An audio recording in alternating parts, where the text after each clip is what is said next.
Olá, irmãos amados, graça e paz a todos. Sejam muito bem-vindos a mais um vídeo do canal Uma Mente em Cristo. E hoje, para honra e glória do nosso Pai, faremos a leitura do 336º dia, seguindo com o livro de Daniel, capítulo 9, versículo 1 ao 11, versículo 1. Primeira carta de João, capítulo 2, versículo 18 ao 3, versículo 6. Salmos 121, versículos 1 ao 8 e Provérbios 28, versículos 27 e 28. Amados, antes de iniciarmos a leitura, vamos agradecer ao nosso Pai e pedir a direção para o estudo? Pai amado, graças te damos por tudo. Te agradecemos pelo teu amor, pelo teu cuidado e te pedimos perdão pelos nossos pecados, pois somos errantes e totalmente dependentes de ti. Pedimos que o Espírito Santo de Deus nos dê a direção nessa leitura, que nós tenhamos o entendimento da tua palavra de acordo com a tua vontade. Que assim seja, em nome do Senhor Jesus Cristo. Amém. Daniel, capítulo 9, versículo 1 ao 11, versículo 1.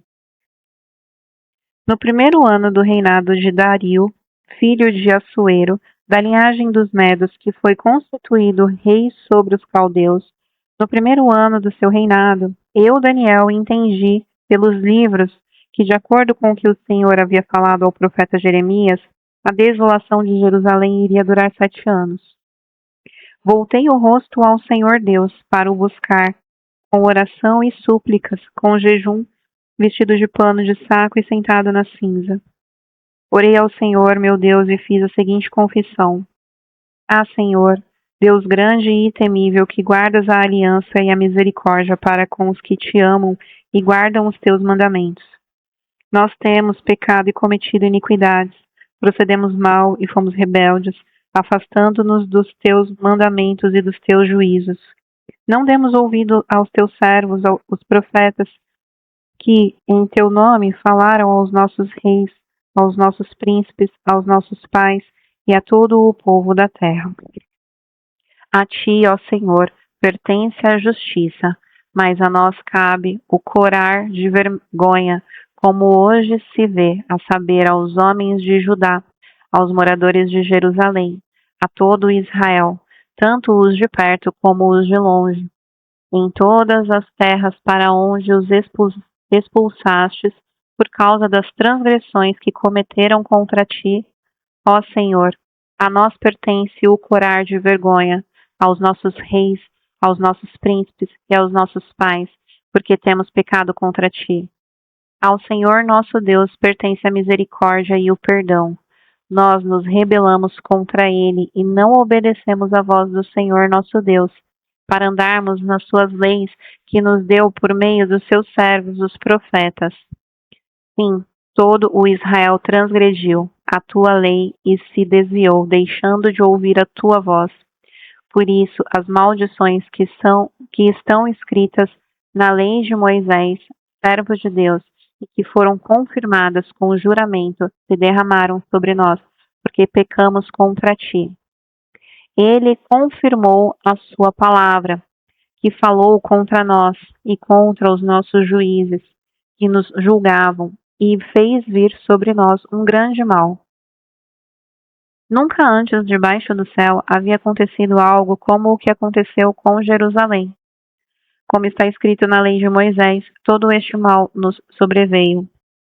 Mas mesmo assim não temos implorado o favor do Senhor nosso Deus, para nos convertermos das nossas iniquidades e nos aplicarmos à tua verdade. O Senhor tinha preparado esse mal e o fez cair sobre nós, pois o Senhor nosso Deus é justo em tudo o que faz, e nós não obedecemos à sua voz. Ó Senhor nosso Deus, que tiraste o teu povo da terra do Egito com mão poderosa e adquiriste a fama que tens até o dia de hoje, nós temos pecado e cometido iniquidade. Ó Senhor, segundo todas as tuas justiças, afasta a tua ira e o teu furor da tua cidade de Jerusalém, do teu santo monte, porque por causa dos nossos pecados e por causa das iniquidades de nossos pais, Jerusalém e o teu povo se tornaram objeto de deboche para todos os que estão ao redor de nós. E agora, ó nosso Deus, ouve a oração e as súplicas do teu servo.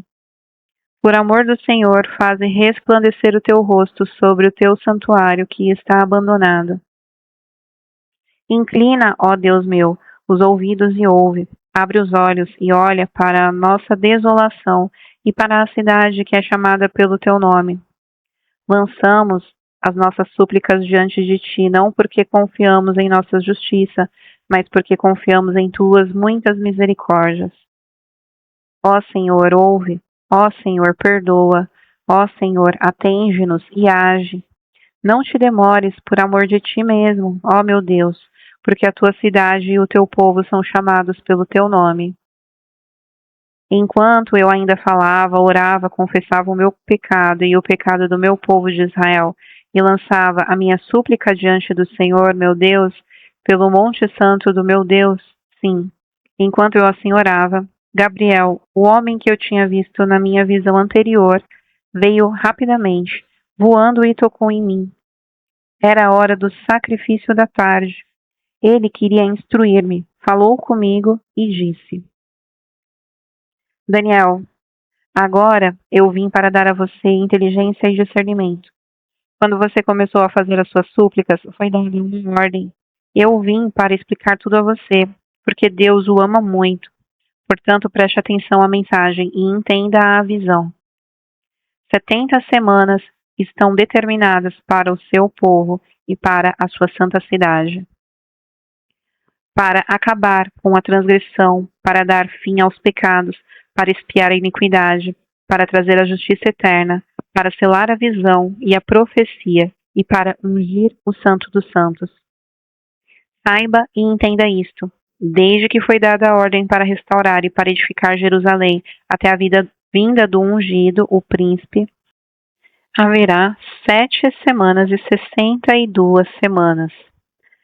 As ruas e as muralhas serão reconstruídas, mas será um tempo de muita angústia. Depois das 62 semanas, o ungido será morto, e não terá nada. O povo de um príncipe que há de vir destruirá a cidade e o santuário. O seu fim virá como uma inundação. Até o fim haverá guerra e desolações foram determinadas. Ele fará firme aliança com muitos por uma semana. Na metade da semana fará cessar o sacrifício e a oferta de cereais. Sobre a asa das abominações virá aquele que causa desolação, até que a destruição que está determinada seja derramada sobre ele. No 3º ano de Ciro, rei da Pérsia, uma palavra foi revelada a Daniel, cujo nome é Beltesazar.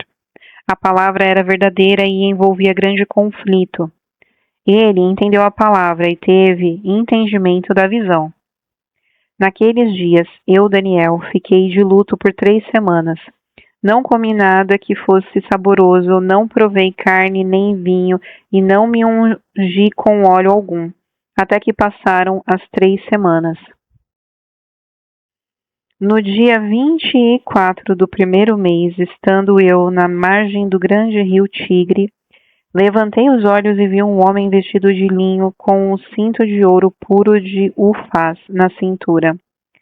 O seu corpo era como o berilo e o seu rosto parecia um relâmpago. Os seus olhos eram como tochas de fogo, os seus braços e os seus pés brilhavam como bronze polido, e a voz das suas palavras era como o barulho de uma multidão. Só eu, Daniel, tive aquela visão. Os homens que estavam comigo nada viram, mas ficaram com muito medo, fugiram e se esconderam. Assim fiquei sozinho e contemplei esta grande visão, e não restou força em mim. O meu rosto mudou de cor e se desfigurou, e perdi as forças. Contudo, ouvi a voz das suas palavras, e ouvi essa voz, caí sem sentidos, com o rosto em terra. Eis que a mão de alguém tocou em mim e me ajudou a ficar de joelhos, apoiado nas palmas das mãos. Ele me disse: Daniel, homem muito amado, esteja atento às palavras que eu vou lhe dizer. Fique em pé, porque fui enviado para falar com você. Enquanto ele falava comigo, eu me pus em pé tremendo. Então ele me disse: Não tenha medo, Daniel, porque as suas palavras foram ouvidas desde o primeiro dia em que você dispôs o coração a compreender e a se humilhar na presença do seu Deus. Foi por causa dessas palavras que eu vim. Mas o príncipe do reino da Pérsia me resistiu durante 21 dias. Porém, Miguel, um dos príncipes mais importantes, veio me ajudar, e eu fiquei ali com os reis da Pérsia. Agora vim para fazer com que você entenda o que vai acontecer com o seu povo nos últimos dias. Porque a visão se refere a dias ainda distantes. Enquanto ele me dizia essas palavras, dirigi o olhar para o chão e fiquei mudo. Então, um ser semelhante aos filhos dos homens me tocou nos lábios e passei a falar. Eu disse àquele que estava diante de mim: Meu Senhor, essa visão me causou muita dor e eu fiquei sem força alguma. Como pode este seu servo falar com o meu Senhor? Porque quanto a mim, não me resta mais nenhuma força e quase não posso respirar. Então aquele ser semelhante a um homem tocou em mim outra vez e me fortaleceu. E disse: Não tenha medo, homem muito amado. Que a paz esteja com você. Anime-se. Sim, anime-se. Enquanto ele falava comigo, eu fiquei fortalecido e disse: Fale agora, meu Senhor, pois as suas palavras me fortaleceram. E ele disse: Você sabe por que eu vim? Agora voltarei a lutar contra o príncipe da Pérsia. Quando eu sair, eis que virá o príncipe da Grécia, mas eu direi a você o que está expresso no livro da verdade. E na luta contra eles não há ninguém que esteja ao meu lado, a não ser Miguel, o príncipe de vocês. Mas eu, no primeiro ano de Dario, o Medo, me levantei para o fortalecer e animar. Primeira carta de João, capítulo 2, versículo 18 ao 3, versículo 6. Filhinhos, esta é a última hora, e como vocês ouviram que o anticristo vem, também agora muitos anticristos têm surgido. Por isso sabemos que é a última hora. Eles saíram do nosso meio, mas não eram dos nossos. Porque se tivessem sido dos nossos, teriam permanecido conosco. Mas eles se foram para que ficasse manifesto que nenhum deles é dos nossos. Mas vocês têm a unção que vem do Santo e todos têm conhecimento. Não escrevi a vocês porque não conhecem a verdade, mas porque vocês a conhecem e porque nenhuma mentira procede da verdade. Quem é mentiroso senão aquele que nega que Jesus é Cristo? Este é o anticristo, o que nega o Pai e o Filho. Todo aquele que nega o Filho, esse não tem o Pai, e aquele que confessa o Filho tem igualmente o Pai. Permaneça em vocês o que vocês ouviram desde o princípio. Se o que ouviram desde o princípio permanecer em vocês, também vocês permanecerão no Filho e no Pai. E esta é a promessa que Ele mesmo nos fez, a vida eterna. Isto que acabo de escrever para vocês é a respeito dos que estão tentando enganá-los. Quanto a vocês, a unção que receberam dele permanece em vocês, e não precisam que alguém os ensine. Mas como a unção dele os ensina a respeito de todas as coisas, e é verdade e não é falsa, permaneçam nele como também ela ensinou a vocês. E agora, filhinhos, permaneçam nele, para que quando ele se manifestar, tenhamos confiança e não sejamos envergonhados, tendo de nos afastar dele no dia da sua vinda. Se sabem que ele é justo, reconheçam também que todo aquele que pratica a justiça é nascido de Deus. Vejam que grande amor o Pai nos tem concedido a ponto de sermos chamados filhos de Deus, e de fato somos filhos de Deus. Por essa razão, o mundo não nos conhece, porque não o conheceu. Amados, agora somos filhos de Deus, mas ainda não se manifestou o que haveremos de ser. Sabemos que quando ele se manifestar, seremos semelhantes a ele, porque haveremos de vê-lo como ele é, e todo o que tem essa esperança nele purifica a si mesmo, assim como ele é puro. Todo aquele que pratica o pecado também transgride a lei, porque o pecado é a transgressão da lei. E vocês sabem que ele se manifestou para tirar os pecados, e nele não existe o pecado. Todo aquele que permanece nele não vive pecando. Todo aquele que vive pecando não o viu, nem o conheceu. Salmos 121, versículo 1 ao 8. Cântico de peregrinação. Elevo os meus olhos para os montes, de onde me virá o socorro. O meu socorro vem do Senhor, que fez o céu e a terra. Ele não permitirá que os seus pés vacilem, não dormitará aquele que guarda você. É certo que não dormita nem dorme o guarda de Israel. O Senhor é quem guarda você. O Senhor é a sombra e a sua direita. De dia não lhe fará mal o sol, e nem de noite a lua. O Senhor guardará você de todo o mal, guardará a sua alma. O Senhor guardará a sua saída e a sua entrada, desde agora e para sempre. Provérbios capítulo 28, versículos 27 e 28. Quem dá aos pobres não passará necessidade, mas o que fecha os olhos para eles será coberto de maldições. Quando os maus se levantam, as pessoas se escondem, mas quando eles perecem, os justos se multiplicam.